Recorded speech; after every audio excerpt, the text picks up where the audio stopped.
प्रिय बच्चों, आज हम लोग हिंस वर्ग परीक्षण के बारे में पढ़ेंगे। हिंस वर्ग परीक्षण क्या है? यह एक ऐसा परीक्षण है जिसके द्वारा हम लोग प्राथमिक एमीन, द्वितीयक एमीन और तृतीयक एमीन की पहचान करते हैं। एक अभिकर्मक होता है जिसे हिंस वर्ग अभिकर्मक कहते हैं।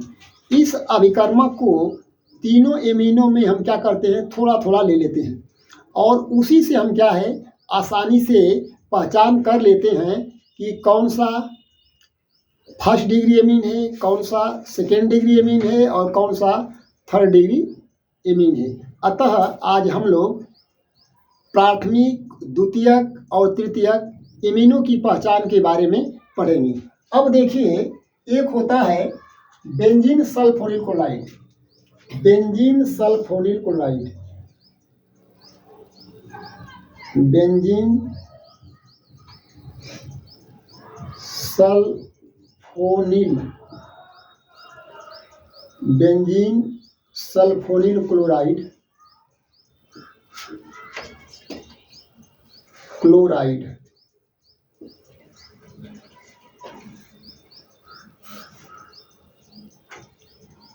और इस बेंजीन सल्फोनिल क्लोराइड को हम लोग एमीनो एमीन में मिलाते हैं, माने प्राथमिक एमीन में मिलाते हैं। जब प्राथमिक एमीन में मिलाते हैं तो अब देखिए, अब एमीन का हाइड्रोजन और बेंजीन सल्फोनिल क्लोराइड का Cl आपस में क्रिया करके पृथक हो जाता है और क्या बना लेगा, HCl। तो हमारा जो उत्पाद बनेगा, अब देखिए क्या बन रहा है,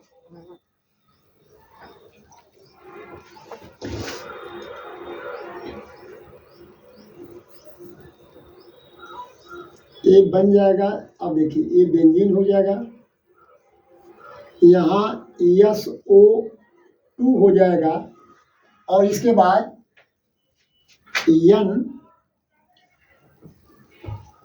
NH और R, ये बनता है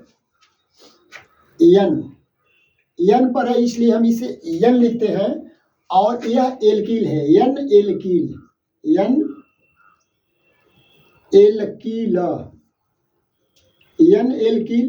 तो N पर क्या है, एल्कील है इसलिए N एल्कील कहेंगे। और ये बेंजीन है, बेंजीन सल्फोनेमाइड।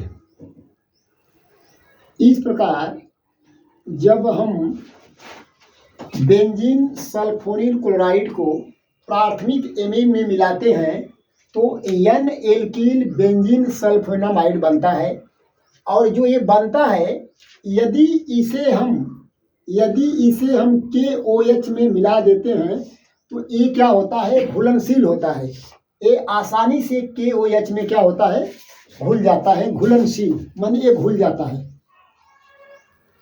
घुलनशील होता है। अर्थात N एल्कील बेंजीन सल्फोनेमाइड को यदि हम KOH में मिलाते हैं तो वह घुलनशील होता है, घुल जाता है। अब देखिए, ये प्राथमिक एमीन की पहचान है। यदि हम प्राथमिक एमीन में बेंजीन सल्फोनिल क्लोराइड को मिला देते हैं तो ये बनता है N एल्कील बेंजीन सल्फोनेमाइड बनता है। अब देखिए, अब द्वितीय एमीन की पहचान क्या होती है। अब यही अभिकर्मक वहां भी काम आएगा, ये सेम अभिकर्मक वही है, बेंजीन सल्फोनिल क्लोराइड। अब इसको हम, ये प्राथमिक एमीन है तो यहाँ द्वितीयक एमीन होगा, मैंने H, N, R और R। अब देखिए, एल्कील दो एल्कील है इसलिए इसे कहते हैं द्वितीयक एमीन, यह द्वितीयक एमीन है। तो जब हम बेंजीन सल्फोनिल क्लोराइड को द्वितीयक एमीन में मिलाते हैं तो अब क्या बनता है, अब देखिए, अब सेम वैसा ही होगा। देखिए, हाइड्रोजन और क्लोराइड आपस में क्रिया कर लेगा। अब इसको निकाल दीजिए और दोनों को जोड़ दीजिए तो अब ये बेंजीन बन गया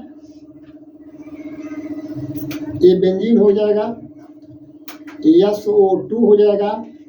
अब इसके बाद बचेगा क्या आपका, देख लीजिए H और Cl जब निकल जाता है तो बेंजीन फिर क्या है, सल्फर डाइऑक्साइड, इसके बाद नाइट्रोजन, नाइट्रोजन के बाद एक एल्किल ऊपर हो जाएगा और एक क्या हो जाएगा, ए हो जाएगा।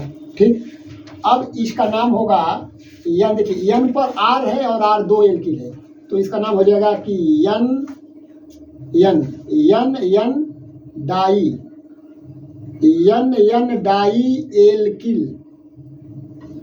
N di alkyl. इसके बाद बेंजीन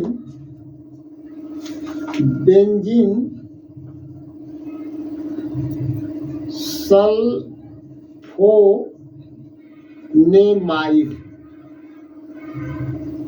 अब ये जो है KOH में क्या होता है, अघुलनशील होता है। KOH में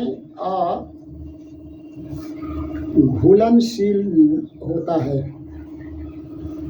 अर्थात यह KOH में घुलता नहीं है। यदि यह KOH में घुलता नहीं है, कास्टिक पोटास में घुलता नहीं है, यह एल्कोहलिक होता है, तो इसे आसानी से पता लगाया जाता है कि यह द्वितीयक एमीन है। यदि N alkyl benzene sulphonamide caustic potash में यदि घुल जाता है तो यह प्राथमिक एमीन है।